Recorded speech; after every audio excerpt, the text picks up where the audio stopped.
Después de que Jesús ascendió al cielo, comenzó una nueva etapa llena de propósito para sus discípulos. Con la promesa del Espíritu Santo y el mandato de ser sus testigos hasta lo último de la tierra, ellos emprendieron una misión que cambiaría la historia. Hoy vamos a recorrer, de manera cercana y sencilla, esa historia viva que no solo transformó sus vidas, sino que también sigue impactando las nuestras. Antes de comenzar, queremos invitarte a suscribirte al canal. Al hacerlo, nos ayudas a seguir creando contenido que puede bendecir la vida de muchas personas. Comencemos. Cuando Jesús ascendió al cielo, hasta que una nube lo cubrió y ya no lo pudieron ver.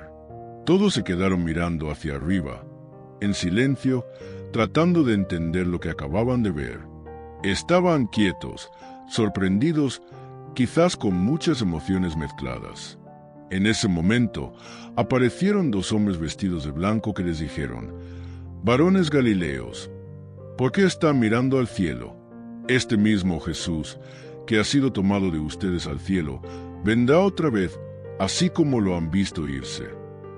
Fue un recordatorio directo, casi como decirles: no se queden viendo hacia arriba.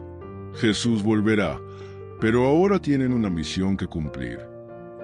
Así que los discípulos regresaron a Jerusalén, no tristes, sino con una mezcla de gozo, responsabilidad y expectativa. Sabían que algo grande venía. Jesús ya no estaba físicamente con ellos, pero les había dejado una promesa y un propósito. Y con eso comenzó el tiempo de espera. Ese fue el inicio de todo. La última promesa de Jesús, su ascensión y el claro mandato de ser sus testigos. Un capítulo nuevo en la historia del Evangelio estaba por comenzar. Después de haber visto a Jesús ascender al cielo, los discípulos regresaron a Jerusalén tal como Él les había indicado. No sabían exactamente cuánto tiempo debían esperar, pero sí sabían que tenían que hacer mientras tanto: mantenerse unidos, orar y prepararse. Subieron al lugar donde solían reunirse, un aposento alto, probablemente el mismo donde habían compartido la última cena con Jesús. Allí estaban los 11: Pedro, Juan, Jacobo, Andrés, Felipe, Tomás, Bartolomé, Mateo, Santiago hijo de Alfeo, Simón el celote y Judas hijo de Jacobo.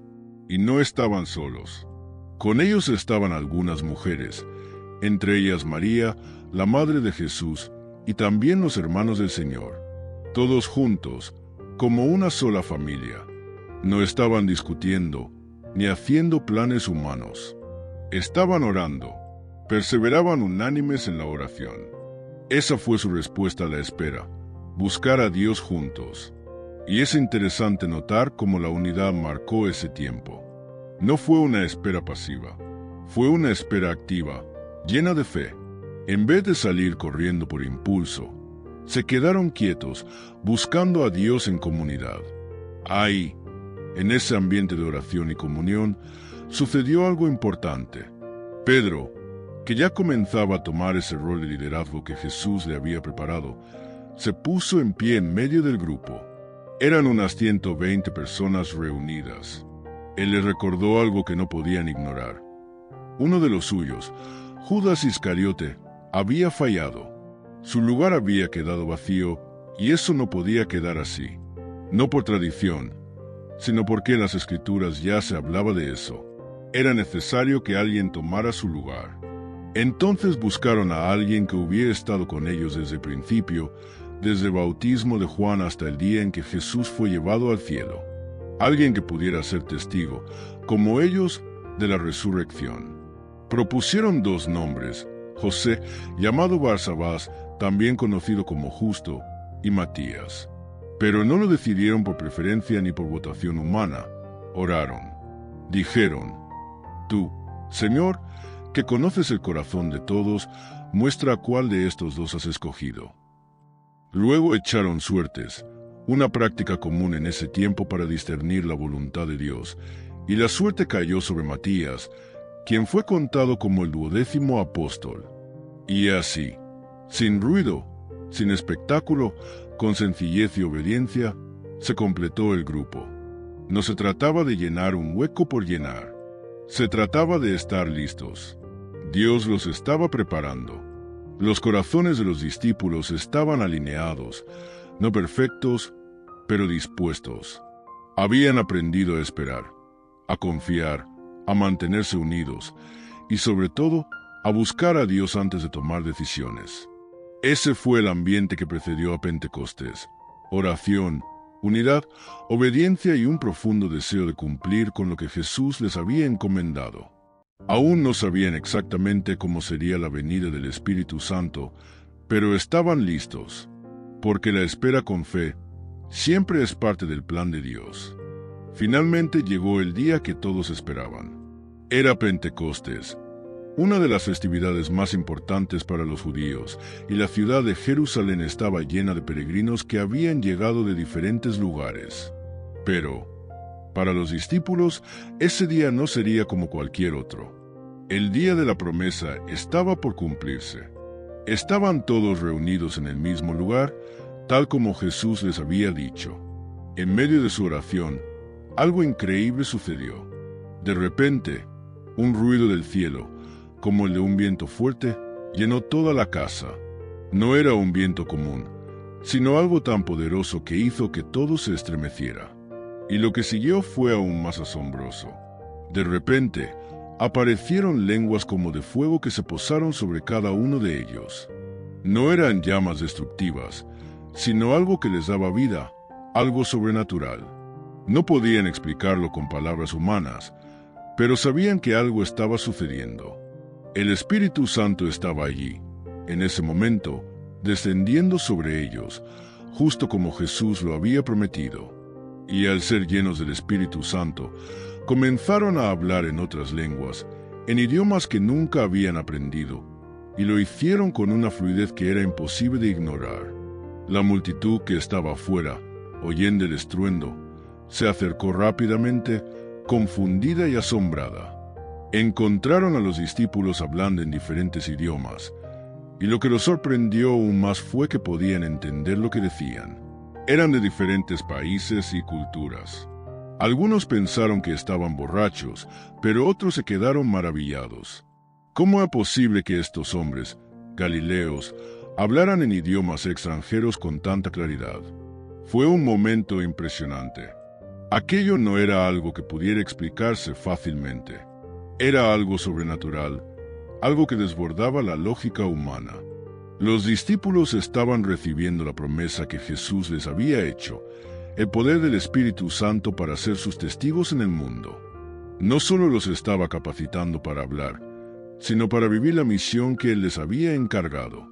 El Espíritu no solo venía a darles palabras, sino también a darles un propósito. Y esa fue la chispa que encendió una nueva era.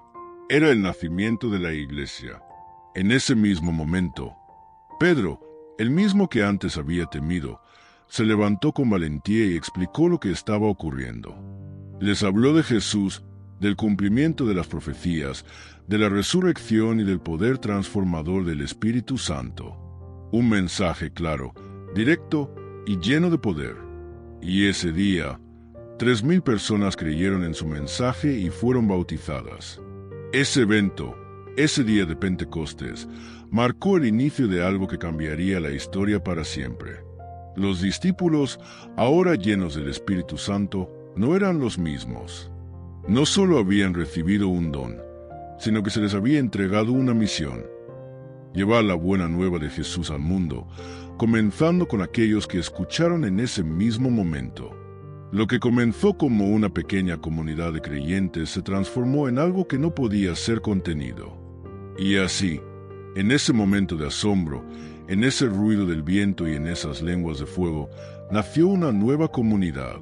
Una comunidad llena del Espíritu, una comunidad unida por la misión de compartir el mensaje de Jesús al mundo. Ese fue el verdadero Pentecostés.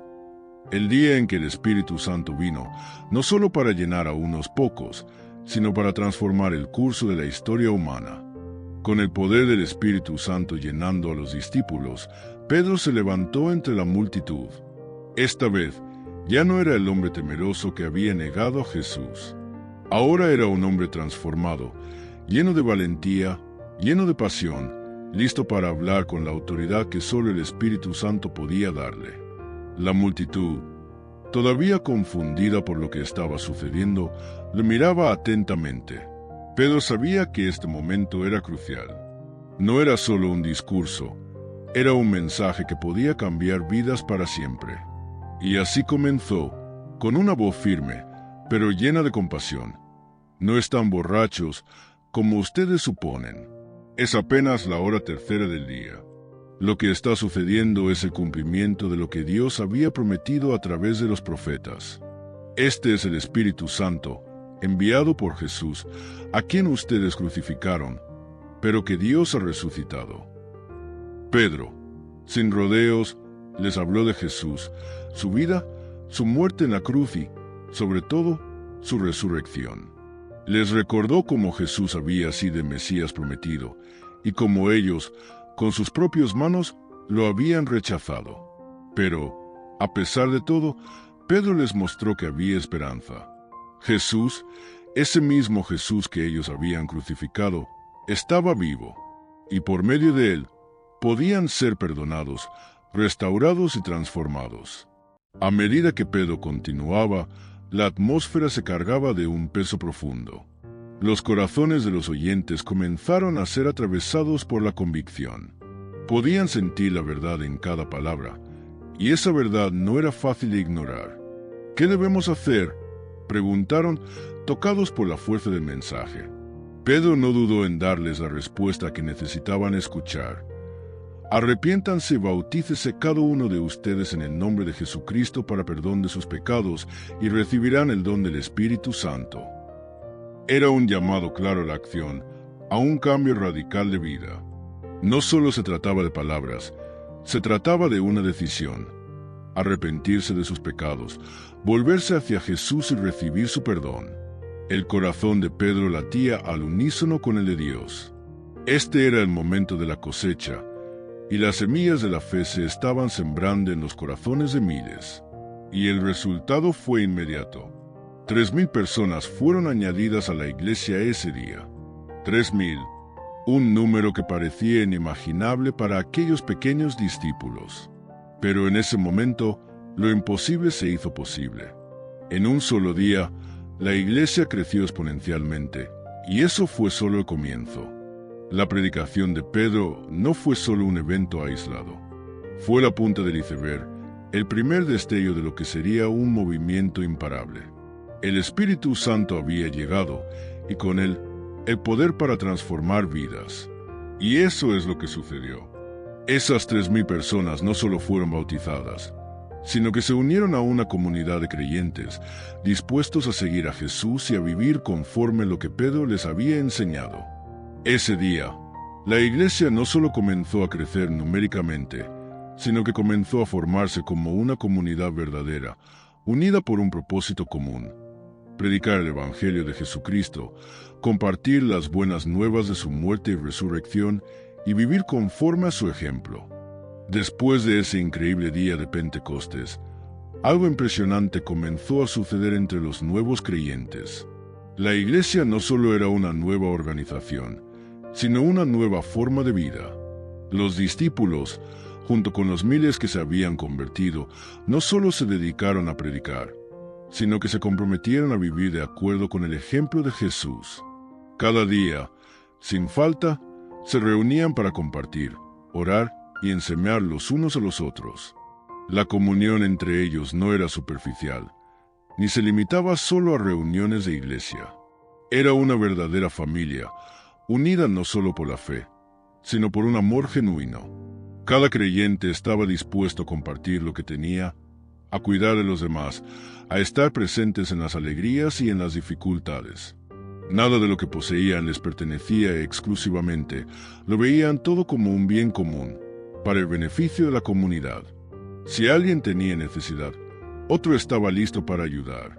Esta era una comunidad de generosidad que vivía de acuerdo con el mandato de amar al prójimo. Además, se dedicaban a la enseñanza.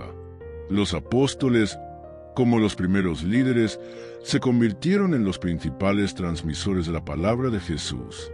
No solo hablaban de lo que había sucedido, sino que instruían a todos sobre cómo vivir como seguidores de Cristo, cómo ser como Él en todo aspecto de la vida. Y en medio de todo esto, se mantenían firmes en la oración. La oración no solo era algo ocasional, sino algo que se practicaba de manera constante. Ellos sabían que no podían hacer nada sin el poder de Dios, y por eso se reunían en oración y en alabanza, pidiendo dirección, pidiendo poder, pidiendo fortaleza para seguir adelante. Pero no solo vivían una vida de comunión y oración, también eran testigos de poderosos milagros. Los apóstoles, llenos del Espíritu Santo, realizaban señales y maravillas que dejaban a todos asombrados. La gente no podía negar lo que sucedía. Los enfermos eran sanados, los demonios eran echados, y aquellos que se acercaban con fe experimentaban el poder de Dios de una manera tangible. Era como si el mismo Jesús estuviera de nuevo caminando entre ellos, haciendo milagros, pero ahora a través de sus discípulos. Y en medio de todo esto, había un temor reverente. No era un temor de miedo, sino un respeto profundo por la santidad de Dios y por lo que Él estaba haciendo. Ellos sabían que lo que estaban viviendo no era algo común, sino que era un mover sobrenatural del Espíritu Santo. Y ese temor los mantenía humildes, manteniendo sus corazones alineados con la voluntad de Dios. Vivían conscientes de que el poder de Dios estaba en medio de ellos, y que cada milagro, cada salvación, era un testimonio de su gloria. El pueblo los miraba con asombro. Todos los días, la gente se unía a ellos, atraída por su amor, por su unidad, por la manera en que vivían lo que predicaban. La iglesia no solo crecía en números, sino en calidad. Los discípulos no estaban simplemente predicando un mensaje, sino que vivían ese mensaje, demostrando al mundo que lo que Jesús había comenzado no era una simple religión, sino una vida transformadora. Y dentro de todo esto, la autoridad apostólica era clave. Los apóstoles no solo eran líderes por su conocimiento o por su carisma, sino porque tenían una autoridad dada por Jesús. Era una autoridad espiritual, respaldada por la presencia del Espíritu Santo. Ellos no solo enseñaban, sino que guiaban, corregían y edificaban a la iglesia. Sus palabras tenían poder, y el pueblo los seguía porque sabían que lo que decían venía directamente de Dios. Esta autoridad no se usaba para controlar, sino para edificar, para guiar a la iglesia en el camino correcto, para que nunca se desviara del propósito de Dios. La vida en la iglesia primitiva no era fácil, pero era genuina. Había desafíos, pero también un fervor, una pasión, un propósito que los mantenía firmes.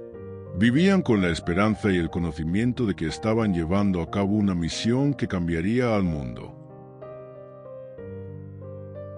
Gracias por ver nuestro contenido. Te invitamos a suscribirte al canal y a compartirlo con quien lo necesite. Aquí puedes encontrar algunas opciones que podrían interesarte. Esperamos sea de bendición para tu vida.